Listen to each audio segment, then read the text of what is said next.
Hey, hey, hey, you're listening to the Get Out and Surf podcast. Yes, you are. This is Joe Walsh coming to you from Devon, England. Wow. Niki, we're still in England. We are. We're still in England. We've had a mixed bag of showers, rain, and sunny spells. I know. And actually, we're sitting here in another beach parking lot here at, what is this beach? Croyd? Croyd Beach, yep. Yeah, well, and you know what? There is some swell. Wind has turned onshore, but we got some great waves yesterday before we headed up the coast. We're surfing Fistral Beach, a double session there, surfed all day. Yeah, we surfed pretty much the north end on the first session, and then you got a whole bunch of lefts in the middle there, and our second session is where we headed out, and it was pretty uncrowded. And I wasn't cold. I wore my booties this time. It made a big difference. And I guess I have to reiterate after last week's episode, it isn't the water temp that is the killer here. It's these winds. It's these howling winds that make it so cold. I didn't realize everyone wears a 5'4" wetsuit just about, but it isn't that water temp. It's the fact that the winds will be blowing 20, 30-plus knots, and that's what makes you cold. So yesterday was a beautiful day. Sun was out, off and on. I mean, it was kind of cloudy, but it's the sunny as it gets here in England. Yeah, it was, especially this time of year, it was definitely sunny, and the wind was very, very light, which is a major factor. So you could sit out there while you're waiting for your set, and it was not as cold as it was before. Yeah, definitely. Okay, so hey, looking at the email inbox here, we've got a lot of emails. We're going to get to a couple of them before we start off the rest of the show. First email comes to us from Nathan Friedis, who really liked our last episode, and he gave us a top 10 list of why surfing in cold water is best. Oh, this better be a good list. Here we go. Number 1, as you said, no sunscreen needed. Well, that is true here. I haven't worn sunscreen once in England, and I don't have a sunburn. Number 2, peeing in your wetsuit is truly appreciated. You don't pee in your suit, do you, Niki? Oh, yes, I do. Yeah. Remember, I peed in your pool, and I'll pee in the wetsuit as well. I definitely was peeing in my suit on this trip. It does keep you warm. Number 3, the built-in Wim Hof technique, ice bath therapy. Yeah, you know what? That's true. I kind of had the ice cream headache there yesterday as I first paddled out, but it goes away. It's not because I don't think it's because it's so cold. It's because the difference between your body temperature, as soon as you hit that water, it just, boom, really chills you out. I don't really know the Wim Hof technique, but I'm going to go ahead and... Oop. No, winds are howling again. Yep. Blowing the doors open. Number 4, a crowded day is 5 people. Number 5, there are no sharks. Is that true? There's no sharks here? I don't know where he's talking about. Like I said before, I know that we do get mako sharks, but they're very deep water predator out there, so they're not really coming into the shallow waters of the beach. There are sharks here, but I don't think there's ever been a recorded attack. Yeah, you know, the colder water, like in Northern California, you got these huge great white sharks. And definitely in the northeast U.S. there off Cape Cod, there's a ton of great white sharks. So maybe that's an England thing. He's definitely writing this email from England. Also on the list, all the gear makes you feel like a super ninja secret agent. That's kind of true. Pre and post surf hot drinks are delicious. And then C, number 2, which was peeing in your wetsuit. So I guess that's kind of the plan, huh? Drink a warm drink and then pee in your suit. I've been very happily consuming tea here and the odd coffee, but yeah, you definitely that's have to fuel the warmth. All right, cold water wax is really sticky. It's true, and you can leave your surfboards in the car all day, which you can. We've had our boards in the van for the last couple weeks, and the wax doesn't melt at all. No, not whatsoever. All right, also on the list, ice beards. I don't know what's good about an ice beard apart from maybe a photo on Instagram. That's about it. And the bottom of the list here, he included slushy wave surfing, and I think that's probably middle of winter, a couple more months. Well, basically England is never going to get that cold where the ocean is going to freeze. I think he might be talking more up in New England. That may be that area up there because in the east coast of the United States because. Slushy waves. I don't think the ocean is ever frozen over here. Yeah, well, England's been great. I like the cold water. It's grown on me. I'm going to get a new 5'4" suit when I get home. That's my plan. Yeah, like we said in the last episode, I think definitely being prepared and getting all the right gear to make sure you got enough rubber. Definitely. All right. Okay, the next email comes to us from Nick Lubach. Hey, guys, I just found your podcast, and I love it.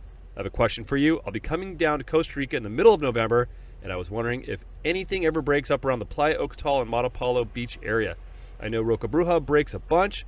We went to the Rio Hotel a few times in Matapalo, and we were there for Hurricane Nate in 2017. I remember that. And I wish I had brought a board. I'll be staying on the beach in Playa Ocotal this time, and I'm just wondering if it's worth bringing a board down, especially since I heard on your podcast that American Airlines only charges $30 for a board bag. Thanks.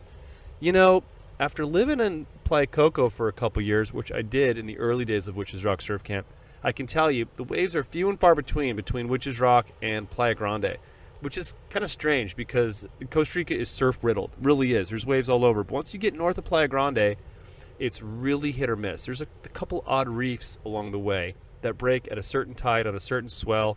You know, maybe in that September, October months when you get some hurricane swell, a couple waves will break in spots that normally don't happen, and maybe that's what you saw during Hurricane Nate. So there is a potential for some surf if you really search and look at those little nooks and crannies. But generally speaking, the closest surf you're going to get is either going to be Witches Rock to the north or driving an hour to the south to Playa Tamarindo or Playa Grande to get your waves. Anything to add to that, Niki? Not really. I mean, I imagine access is a real issue up there. I imagine there are some beaches, and I imagine there are some, like you say, some reefs and stuff like that. But it's crazy how there's not. Okay, you know what? Maybe there is, but if there was, we wouldn't tell you because that's probably like some of the last stretch of coast where you really do have those deep secret spots. You only have a week. You might get lucky. You got a rental car with 4-wheel drive. Get out there and search. Either way, it's pretty cheap to bring your board, and it really isn't that far to get down to Grande or take a boat trip up to Witches. So I'd say bring the board anyways because you don't know, Nick. The surf could be booming, and you'd really wish you had it. Yeah, always bring it.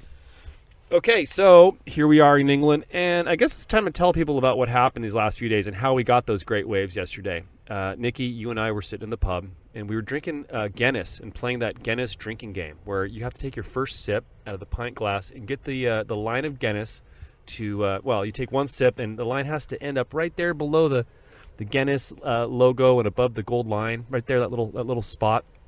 And, I guess our bet was pretty big. And we decided that whoever was closest to that line would win. And what the loser have to do? Shave their head. Yeah, and and let's just say that I didn't win. No, and I didn't go to the barbers. Well, I didn't go to the barbers either. So, yes, I shaved my head. I used Phil's shavers, which he had at his house, staying at Phil's house. Phil, thanks again for letting us stay at your place here in Perranporth. It's been great. I did borrow your head shavers. They worked for a minute, and then they didn't. So I got to shave my bangs, the front part of my head, and then I had the bozo haircut going when the shavers broke.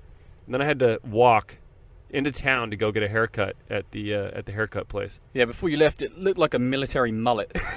That was a military mullet because it was like all short at the front, and then you kind of had this like bouffant thing that they're going at the back. Yeah. Yeah. Well, I went to the haircut place, and the two ladies in there, they just started cracking up, Niki. They thought it was the funniest thing. It really was too. Yeah, you went by yourself because I wasn't going to be seen with you outside, man. The good news is it brought waves. Got the head shaved, and literally the next day the surf picked up. So, if you're ever like on a surf trip and the waves go flat, shave the head. Basically, what I'm going to add, when the waves are looking flat, it's best just to sit down and drink some Guinness. Yeah, find a nice public house and sit and wait it out. And you never know what's going to happen. In our case, it could have been you. I mean, I don't know. Have you ever shaved your head? Yeah. You must have, right? Yeah, I've shaved my head before, yeah. It'd been a few years for me. It'd been at least 2 or 3 years. Feels good. I feel like I go faster. Even when I'm walking, I feel like I'm getting there quicker. Streamline, baby.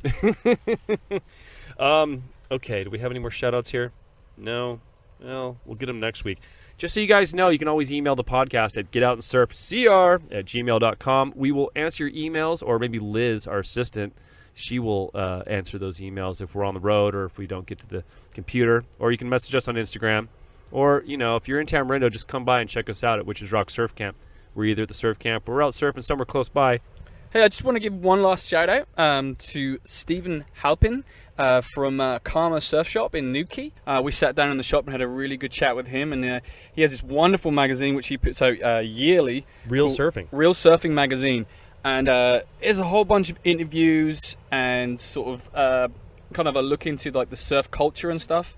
So it was really good catching up with him, and his shop was seriously cool, like a real little sort of real core surf shop. Yeah, not a lot of branding, not any big names, lightning bolt, things like that, but like a real core surf shop in Niki. Yeah, I really like his style too with the mag. It's not filled with a bunch of advertising. It isn't like a sponsored magazine that's paid for by all the big surf brands. There's hardly any advertising in there. A lot of photos of surf here in the UK. And on the cover of the magazine that he gave me here, I'm looking at this giant setup here, these giant waves, the big wave spot. That's right there in Niki. What's the name of that wave? That would be the Cribber. Yeah, I mean, I'm looking at these waves, and these waves are like I don't know. It's double overhead plus. And, like we said last week, England gets some big waves. Bigger than I thought. I didn't realize it. Most people don't.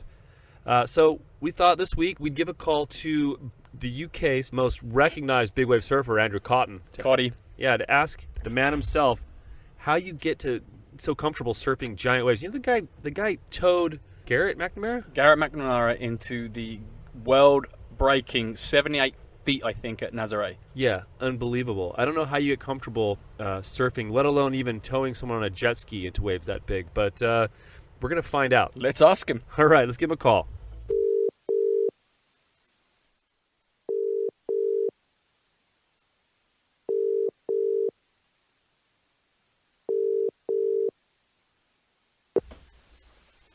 Hello.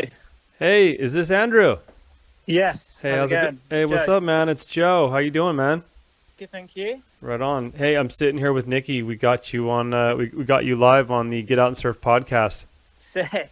Hey, Niki, how's it going? All right. I'm doing well, man. Yeah, happy to be sitting here on. In Devon. We've been down here catching a few waves and was hoping to meet up with you, but you're obviously all the way over in Portugal. Yeah, we're. What a shame. What a shame. It's quite ironic. You're sitting where I live, and I'm not there. So. Yeah, well, you got a very lovely hometown. This is my first time surfing in England, and man, are you been getting some waves? Yeah, we've got some pretty fun waves. I think that setup you have, everything here from Croyd over to Perranporth. We haven't gotten. Yeah. What's that left? Lynmouth. Lynmouth. Yeah. Yeah. Still haven't seen that yet, but we're hoping to. Yeah, it definitely has its moments for sure. Yeah. It's a good wave. Yeah, I think that's the magic about the obviously Great Britain is all up and down the whole British Isles. There are some corners here that really produce some great surf. Yeah, I think it surprises a lot of people actually. And even people that actually live in the UK.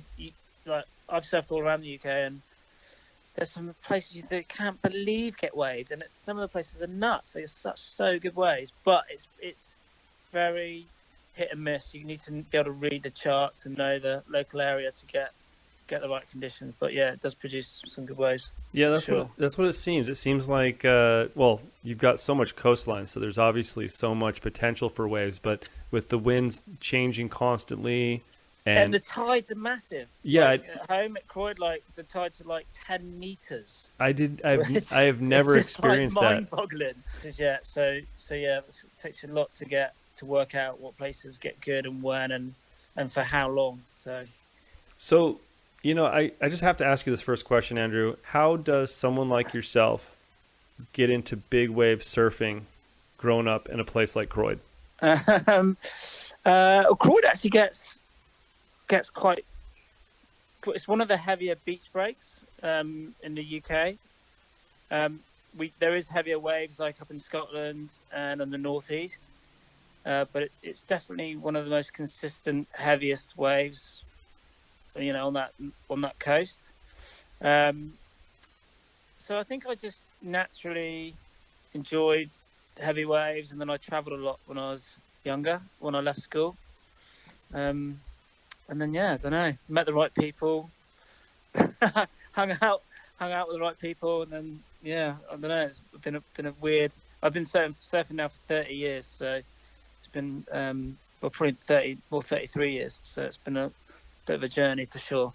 Yeah, but okay, so I mean I've seen Croyd, at least I've seen photos of it firing, and I know it's one of the best waves in the area here, but I've also seen some video of you surfing Nazare, for example, and I don't even know how big those waves were. I want to say I don't know. I don't even know how.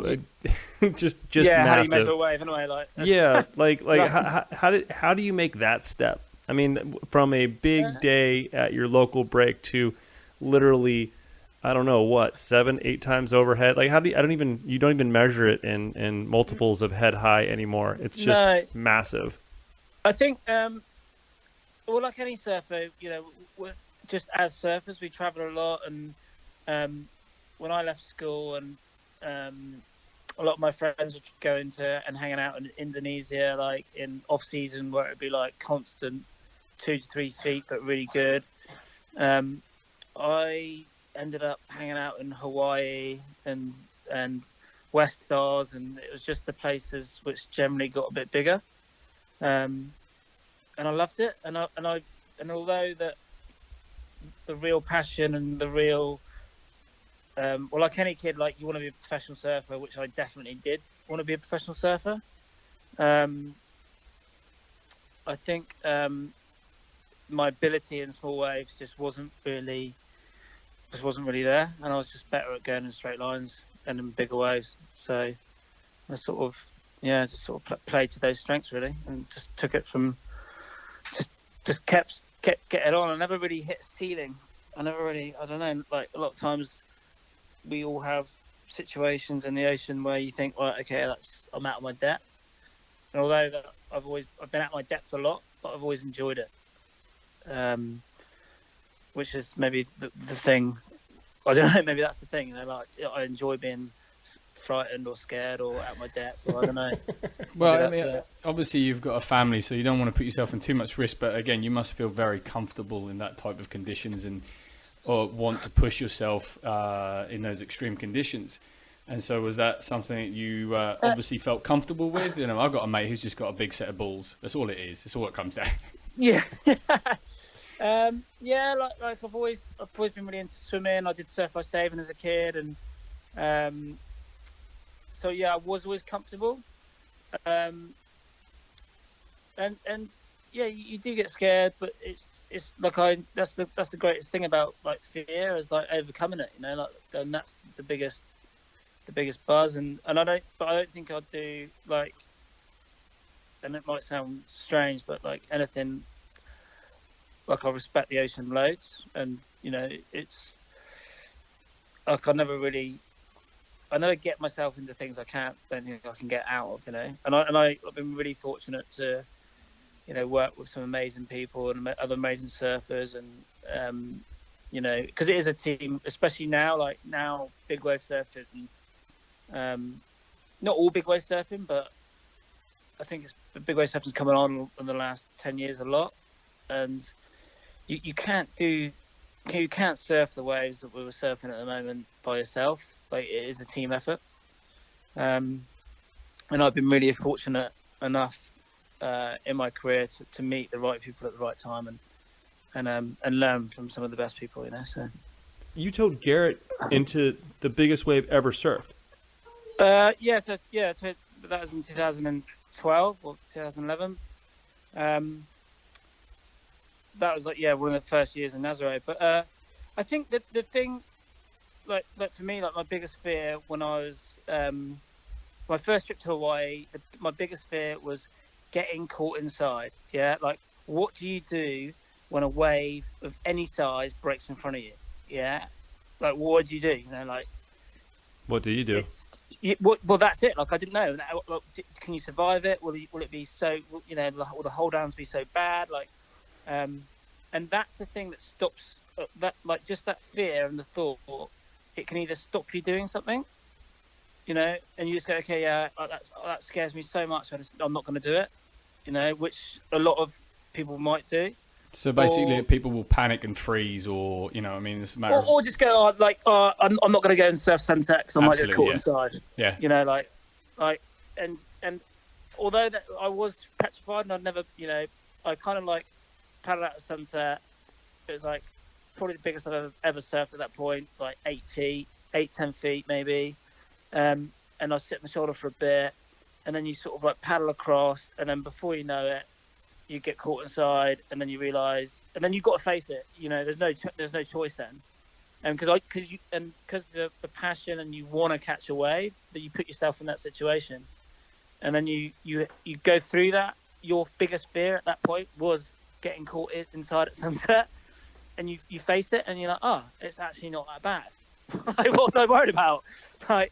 And then it opens up a massive field of fun, because you're like, okay, well, that's not that bad. Now I can really put myself in the mixer and start getting some 8 to 10 foot waves.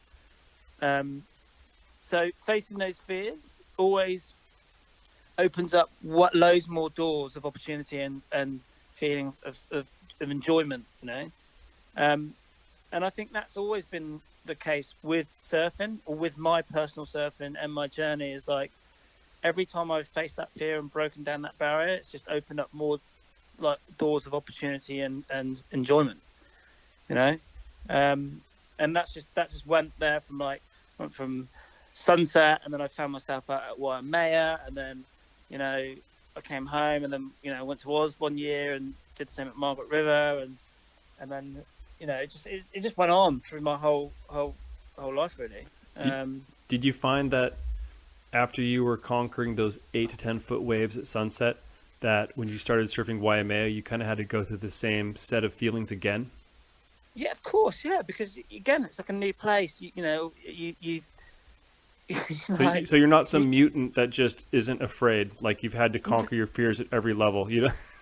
Of course you do, of course. And I can remember, like, the biggest fear, you know, when Garrett phoned me up and was like, "Oh, you know, come to Portugal, and you know, there's this place." And I think he was like, "I'm after a jet ski driver to do safety," and I was terrible at driving the jet ski. I didn't have a clue. Yeah. And the first thing he said, "Can you drive the jet ski?" And I was like, "Yeah, I can drive the jet ski." And of course I can. And I couldn't, you know, and it was just like, but I knew, for me, it was an opportunity, you know, like, and it was really scary. Those first few times were really scary for me, driving the jet ski at Nazare and having one of your heroes, you know, sort of towing him around, you know, and trying to get him waves. But it kind of, I think that's probably the best decision I ever made, you know, is to make, you know, go ahead and sort of tell him I could drive jet ski. Yeah, well, it shows a lot of confidence in your ability from him to, like, be like, okay, you know, drive me out there and then send me over their ledge as such, if you know what I mean. Because I imagine you have got a certain amount of skill and knowledge of how the wave and the angle and everything is coming in. You know, it's just not like drive out there and just fling someone into some sort of massive wave. So, you know, that speaks volumes. You know, I think, well, Garrett at that point, you know, he was obviously looking for people in Europe to help him, you know, achieve his goals and that, and I was just at the right time at the right place, and I was looking to further my career in surfing, and I kind of, like, you know, I did wing it a bit, and I was at my depth, but I think you have to be, like, you know, if you wait till you're ready, or, you know, like, who says you're ready? You know, like, It'll never happen. How do you decide you're ready for something? I don't think you're ever ready. You know, like, are you ever ready? You know. No, like, I think opportunity knocks, and you have to, you know, you have to answer the door, and you have to, like, take it. Yeah, 100%. And I learned so much, you know, working with Garrett for those first 3 or 4 years. Like, I learned so much about what was capable, like, what you could do, what you could achieve, what you could surf, how you approach big waves. You know, like, especially how, not just with paddling big waves, but toe surfing big waves, and you know, opened. I think my surfing really, you know, excelled massively very quickly in those few years. If I hadn't have sort of come to Portugal then, I don't think, you know, I'd probably be still in the UK plumbing or being a lifeguard at Croyd, or, you know, doing something like that, I think. Wow. Okay, so I can understand taking trips. I mean, a lot of people that I grew up with would do the Indo trips. Everyone was going to either Hawaii or Indo. I grew up in California. Yeah. So I could see that. But, I mean, you're from the UK. You're from North Devon. How did you get comfortable if you weren't taking trips? Like, where were you getting your building your skills on surfing the bigger waves here in the UK?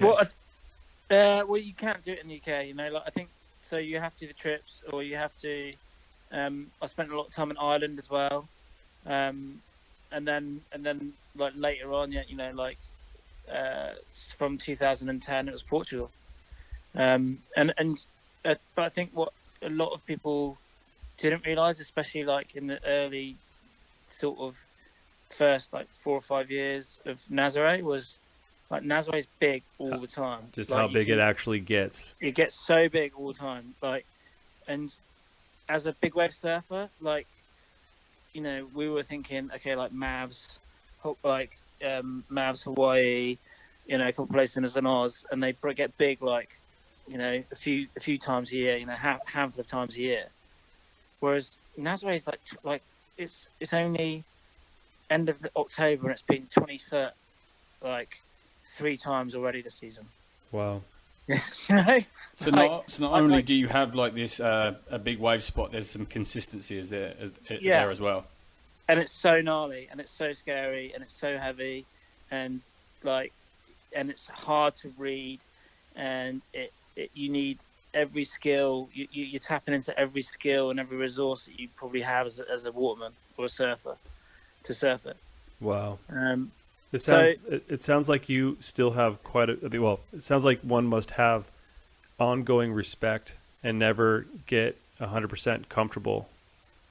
Oh, you're never comfortable now. Like, I just, you know, it's just, yeah, you are comfortable within a reason, but, you know, like, it's one of the places. One of my friends, you know, is here at the minute, and he's like, this is the one place he'll go, and he never talks it up, you know, like, because you never know, like, you can go to a lot of places and you go, oh, I wish it was bigger, or you never wish it was bigger here, you know. You're always like, oh, I hope it's small tomorrow, or like, I hope it's not as big as it could be, because it can be massed. Like I've never seen, you know, some of the days I've seen, like, over the years, it's just, the mind boggles. I never thought waves could get that big or move that fast, you know, like.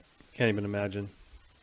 Yeah. Well, you know, Nazare, you've heard about it, and then when you start seeing people like Ross Clark-Jones going over there and then getting caught on the inside and smashed up against the rocks, and you know, it really, you know, and that guy's been through the washer many times. Yeah, yeah, he rips out here, actually. I love watching Ross surf. Really, another guy, like, fully, you know, a little bit older school, but like really exceptional surfer. I love it. Andrew, because I probably will never surf Nazare, I have to ask, what do you do when you get caught inside on a big wave at Nazare? What does that feel like? Like, what's the strategy there? I think it's the same as any when you're caught in anyway, you know. And the one thing that you learn very quickly is that you never ever you can't beat the ocean, you know. Like, that's it, you know. You never get stronger. You can't swim faster. Like, it's just accepting and just accepting it. You know, it is what it is. Like, what can you do? Well, know? You can ditch your board, right? Well, yeah, but like, you know, usually, like, if we're towing, you don't have a leash or anything like that, and even when I paddle, I don't usually wear a leash out there. So, but yeah, it's just accepted and just like, right, okay, you know, like, just you know you're going to get a beat down, but you also sort of trust that you're always going to come up. So, are you wearing like a PFD? Yeah. Wear like a float suit or inflatable vest. I think like that's changing very much in sort of big wave surfing now. Is like, you don't see many people out surfing without a float vest or an inflatable vest. So yeah, they're amazing bits of kit, and you know, I don't think without them, I think you know, like, what we do would be a lot more dangerous. Sure. I think there'd be a lot more sort of fatalities or injuries if we weren't wearing them. And you do, like, it gives you confidence. You know, especially like I wear like a float suit under my wetsuit, so it's just like a 1 mil short john with float pads in like the legs and the back, and it just gives you that bit of buoyancy that brings you up, you know, and it makes a massive difference. It's definitely something I recommend. So there's like obviously you talk about being a team out there, and that gives you confidence that if you've got people out in the water, that your safety crew, the equipment you use. So there's obviously a lot of preparation with mentally, with your equipment, and obviously physically as well, what you can do, you know. So there's obviously a lot more factors than just going throwing yourself over the ledge like a hellman. Yeah. Like, You know, I don't think, you know, I have done that in the past, but you know, I don't think with the waves and the size of the waves that we're surfing now, I just don't think, and you know, like my responsibility as an adult and a parent, and, you know, like and all that shit, like, you know, you just got to be a bit smart about it now. I think that just comes with being a professional. So, you know, like when you take it to professional, you know, you just got to be professional about it. Yeah, well, this is it feels to me like it's almost a different sport, Andrew, because I mean, for me on a big day, if I ditch my board, I know my board's going to pull me up by my leash. You know, you're surfing waves where you don't even want a leash. You don't even want to deal with your board. You've got a float suit, but you're probably still getting pushed. I mean, how far underwater on a big set when you're just getting crushed? You've got to be at least, what, 5 meters underwater on some of those waves? Do you know what? I have no idea, you know, and it'd be interesting to know, like, to find out the distances and the depths you go. You got to get that Apple Watch app to show you how much you bounce around. Yeah, like I just try not to think about those sort of things too much. I'm completely confident, you know, within my own ability to hold my breath and my fitness and my cardio, and so which I train, you know, regularly, and so I'm totally confident in that. If it's big, I always have a safety team, you know, so we take turns in that, so it's not like it's just a designated safety guys. It would be like we'd swap round, because we all surf, we all want to, you know, so we'd swap round.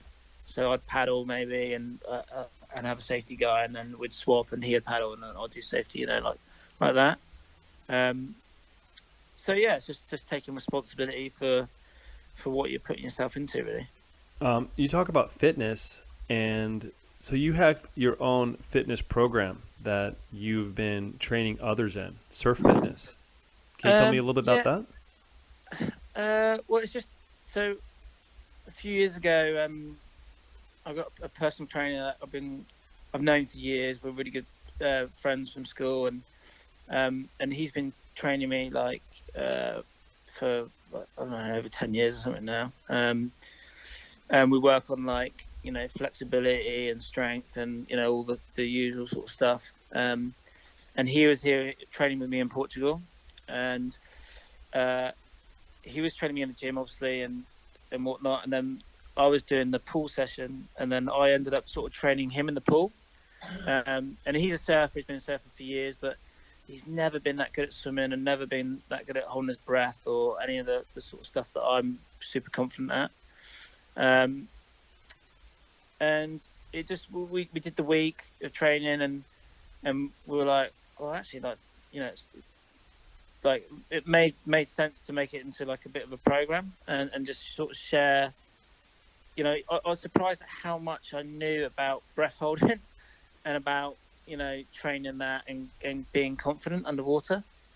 And obviously he knows so much about, you know, the fitness side of stuff and what you want to, you know, what I needed to train and dry land to be the best that I want to be in my sport. So we just sort of combined our knowledge and put a program together, and just sharing knowledge and helping people be confident in the ocean, I suppose. Is there some trick that you can share that will help me to hold my breath for longer? I could tell you, if it just, you know, like there's so much, it's all out there, you know, and you probably already know it all. I don't think you should never worry about, I would never worry about, people get so caught up on time, you know, like, oh, how long can you hold your breath for? Yeah, you know, that's for sure. First thing. That's like what comes to my mind. I feel like if I'm out in a big day and you get totally crushed, you're like 10 seconds underwater feels like an eternity. Yeah, and that's because when you probably train, like I've noticed that a lot of, you know, people train their breath holds, and they're training their breath holds, and they're relaxing, they're breathing up, they're going for maximum breath holds, which is just like, it's great, and it's really good for building confidence, but it's not really not really mirroring the Sure, your heart's probably beating 150 beats a Yeah. minute, and you're probably totally already out of breath because you've been paddling trying to scratch Yeah, over yeah. that set, so you are not in the same like very calm Yeah. state holding your breath. So yeah, so I think like if you bring it back to basics, like in the program we do a lot of movement at first, like about like slowing everything down, and I think as humans we want to speed everything up. So if I say to you, I'll do 25 meters underwater in a pool, you might do it as fast as you can, and you do it maybe quite quick, but you'll be knackered at the end of it. Mhm. Whereas if you really slow it down, you can maybe be twice as long, but have more breath at the end of it. You might be able to do two legs. So it's all about slowing everything down. No, I've had this experience with a swim coach as well about doing sort of like apnea training, and like when he's like exactly that, like, go under the water 25 meters, and swim to the other end, and I would be kicking my legs as hard as I can to get to the other end as quickly as I possibly could because I'm running out of air. And he's like, you're using up all the oxygen in your blood by kicking your legs. And he was like, just go with your arms and, like you say, slow it down. And all of a sudden you're like got all this time and you're under the water for a lot longer, but you're using up a lot less oxygen for your movement. And again, obviously, there's a big difference being like moved around and rolled around by a big wave or anything like that. But like, still, it teaches you to kind of like. And since I've been doing that, you've had these wipeouts, and where before you'd be struggling or panicking to sort of like get out, and all of a sudden you're like, okay, I can just like roll with it and just take it easy. And obviously, there's moments where you've got to think about where you are and what your decisions you're going to make, but it keeps you a lot more calmer in the water. Well, I think that's totally it. It's just understanding. You just that's it. Exactly what you said. Like it's understanding the demands in the body, and then what what thrashing your legs about is going to do to your body underwater. Because it's probably not going to do a lot, like in the surface. Like if the wave wants to hold you down, it will hold you down. like you kicking your legs really hard probably isn't going to do a lot. No, it's not going to do a damn thing. Yeah, so it's understanding that, and then understanding your movements and how it affects your oxygen and your breath, and then it's just getting mimicking the demands. So then it's like short breath holds, but with high heart rate. And reality is like the longest breath, the hold down you're gonna get, like 20 seconds, maybe. Really, that's So honestly, that's probably as long as hold down you get. All right, so I'm going in the right direction. Yeah. I'm going to write, but I'm still not going to go surf 78-foot Nazare. No, but we're all capable. Yeah, but that's it. I think it doesn't matter what you want to do with it. Absolutely. But we're all capable of it, and everyone's capable of it. No one's superhuman. We're all, and whether you can have confidence, because I think a lot of people have had. It's just about giving people confidence, to surf 2 foot, 3 foot. It doesn't have to be big waves. It's just about giving people in confidence in the ocean and opening up, a bit more fun for them, really. I love hearing you say that you're not superhuman, because I think that means there might be hope for me yet. Because watching you drop into some of these waves, it seems superhuman. It's unreal, and you've probably been asked this before, but it's kind of a nerdy question. But is there like a wipeout, or maybe like a day where it's just etched in your memory as being, you hope that never happens again? Or what was the situation that could, the thing that stuck in your mind as being the gnarliest wipeout, put it that way? I think, like for me, I've never had a bad experience in the ocean. And when I do, I think that's when I think, I think I might go, okay, right, that's like I've hit my, I've reached the ceiling of what I want to do and where I want to go, and I don't want to go any further or any higher, or, and I've never really hit that. I've had injuries, and I've had like serious injuries, like just in the last 2 years. I blew my knee last year. which was a knee surgery and 9 months out, and the year before that I broke my back. Oh, that's not too serious. Well, no, but it's I'm not saying it's not too serious. No. It's not. It wasn't like a traumatic experience. Like it was just an injury.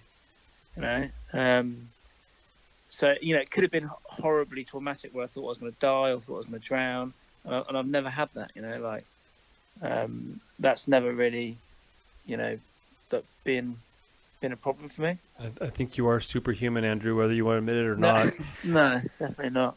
Well, it's pretty amazing seeing the waves that you're getting yourself into and your perspective on things. It seems like slowing things down, not getting worked up, and also you talk about you haven't gotten yourself in a situation where it was too much. It sounds like once you find that, you'll know, and you won't go for those waves. So yeah, I think and also having not been led too much by our egos, which my ego, where like you feel you have to, I've never really feel like I have to do. It's always been I want to, rather than the pressure of outside or yourself, where you feel like you have to do something or have to go for that wave or have, and that's never. Oh, I like that. Knowing yourself, knowing what you're comfortable with, and yeah, I like that. So are there any waves that you haven't yet surfed that you'd like to, or is there something in the future on the horizon that you've got another goal? I mean, they make bigger waves than Nazare? I don't know if I've yet to find a place, but maybe there is. Who knows? I kind of can't really believe that somewhere like Nazare, which was like a coastal town in Portugal, it's only really recently been discovered, in the last 10 years as a big wave spot. Obviously, it's been surfed for years and years and years as a small wave spot, and it's been really popular with locals, but only up to like a certain size. And then I suppose it's only the last recently that it's been surfed ginormous. So who knows? There must be other spots out there that get as big, or if not bigger. Who knows? I don't know. It's kind of like Mavericks, because that was like, under the radar for so many years, and people are surfing it and no one really giving it much attention. Yeah, but like Nazare, has only really been on the radar, I'd say, for, the last number of years. The internet's been out for longer than that. You'd think think that everything was figured out by now with the internet and Google Maps and buoy data, etc. But that's it. I think like I heard a story that a couple like Ross Clark Jones checked it out in 2008 or something, and then he was here briefly, and then it saw it big, but then went somewhere else. And I don't know, you hear different stories that people came here, but never actually sort of got the. I suppose do you know why I think it is? It's such a mission to surf big. You need that like logistics, like jet skis, like people that can drive the jet skis really well, communicate. Do you know what I mean? There's so much that goes into it. Yeah. That it's not just a fact of just going for a quick surf, which so makes it a lot harder, I suppose. Wow. I have a personal question. Obviously, one of your sponsors is Sharps Brewery. Do you get to drink all the Doom Bar you want? Because if I was going to be sponsored by someone, I'd love. Because I'm originally from the east coast of England, and coming down here to Devon, having Doom Bar is an absolute treat. Yeah, yeah. I've been drinking the offshore, which is my favourite, to be honest. Which is their pale ale that they do. All right, nice. To be honest, I haven't been drinking too much. I doubt that, yeah. And I try not to through the season. Yeah, of course. You've got to be ready to go at any time, really. Yeah. But yeah, when I do, definitely it's all about the offshore, the pale ale offshore for me. So that's my tipple. Nice. Well, besides surfing, we also make beer in Costa Rica. So when you come over, we'll definitely show you the brewery and give you as much pale ale as you want. Yeah. That's how. Do you make a pale? So do you guys make beer? Or no? Yeah. We have our own brewery. We do our Volcano Brewing Company. We have our IPA. We have a pale ale. Witch's Rock Pale Ale, and we have a blonde. We also have an amber as well. Oh god, that sounds good. Yeah, so like definitely have to- come bring your family over to Costa Rica. They'll love it. Yeah, Andrew. Yeah, when's the season there then? What's the months? Well, I don't know if you're going to be disappointed because we don't have 10 times overhead waves, but we No. do. I'm thinking more for the kids. No, So. you know what? It is a great spot to bring the kids. And, September, October right now is the two rainiest months of the year. That's kind of why we're doing a Right. little bit of extended travel. Still get good waves, but it can be pretty rainy. I guess you're used to that coming from England, but Yeah, exactly. Yeah, so that's, yeah. but That's no worries. the winter months, like the December, January, February, March months, a little bit busier because it's so cold in the northern hemisphere, and the waves might be a little bit smaller on average. But we get some pretty good offshore winds most days, so conditions are quite clean. And then the south swell season, that's really where it's at. So April through, really October, but April, May, June, July, August, and especially July, August, July, August, good months for me because we it's the summer holidays for the kids, so we Airbnb the house out in Braunton, so it's usually the time when we get to go away and go surfing and stuff. So you just bring the family over and we'll put you up, man. I mean, seriously, all you gotta do is fly to Costa Rica. We'll be flying to Liberia, which is the northwest coast, and it's only an hour from Tamarindo, and we'll pick you up, man. We'll set you up. Nice. And, Sounds like a plan. Sounds good, and we can do some beer tasting as well. Soft season. That would be pretty Guns sweet. blazing. Yeah, man. All right. Well, Cool. We really appreciate you being on the show. It's not every day you get to ask a big wave surfer some of these more intimate questions. Sounds like you got a pretty good head on your shoulders and the right attitude and mentality to get out there and charge. So, mad props to you, Andrew. Well, thanks for having me on. It's been great chatting, and I'll hopefully see you in Costa Rica soon. Right on. You take care of yourself, man. Cheers, mate. No worries. All right. Well, there you go. Wow. Well, it just shows that, if you've got the mindset and you want the passion to do it, you can push yourself to do many things or anything, really. Yeah, that was, I've always wanted to know, like, how you even get under a wave of that size when you're crushed on the inside. I guess, first off, you don't have a leash. Second off, you've got a flotation device. Third off, you just need to relax and hold your breath for what probably seems like an eternity, but maybe isn't any longer than 20 seconds. Still, that's a really long time when you're stressing out because you've got a 80-foot wave just mowing you over. Yeah, I think it definitely is a lot of training mentally and physically as well. All right. Well, cool, man. Hey, don't forget about the hashtag Show Us Your Sunset competition going on right now on Instagram. Every month we're going to pick one lucky winner. You're going to win a free Witches Rock Surf Camp t-shirt. All you got to do is post your favorite sunset or sunrise photo, and it doesn't have to be over the ocean. It can be anywhere. Right, Niki? Yeah, absolutely anywhere. We appreciate any good sunset or sunrise. Yeah, so make sure you follow us at Get Out and Surf. You got to also follow Witches Rock Surf Camp and Samba to the Sea. At the end of this year, one of those monthly lucky winners is going to be entered into a drawing with a grand prize winner to win a free trip to Witches Rock Surf Camp. It's going to be sweet. Doesn't cost nothing, so go on, do it. I am looking at waves right now, and I think we should go for a surf. Yeah, you know what? The last one. Yeah, last one before my my 4-stage flight. I gotta go from London to Bogota. Oh, you're doing that one. Bogota to Panama City to San Jose, and then jump a hopper flight back to Tamarindo. Ooh. That's what happens. You do those one-way flights. Sometimes last minute, you don't know what you're gonna get. No, I'm gonna drop the truck off, then get on a train, and I'm gonna go see Mum. Go see Mum. Yeah. That's pretty sweet. Well, cool, Niki. It's been great. Let's go get a surf. Maybe get a couple more Guinnesses by the end of this trip, and that's it. See you, Pura Vida Land! Thanks for listening to the Get Out and Surf podcast. This podcast is brought to you by Witches Rock Surf Camp, located beachfront in Tamarindo, Costa Rica. If you haven't done so already, make sure to subscribe to the show. You can do that on iTunes, Spotify, Google Podcasts, etc. And if you like the show, give us a review on iTunes. That would be great. That's it. We'll see you next week, same place, same time, with another episode of Get Out and Surf. Pura vida y nos vemos.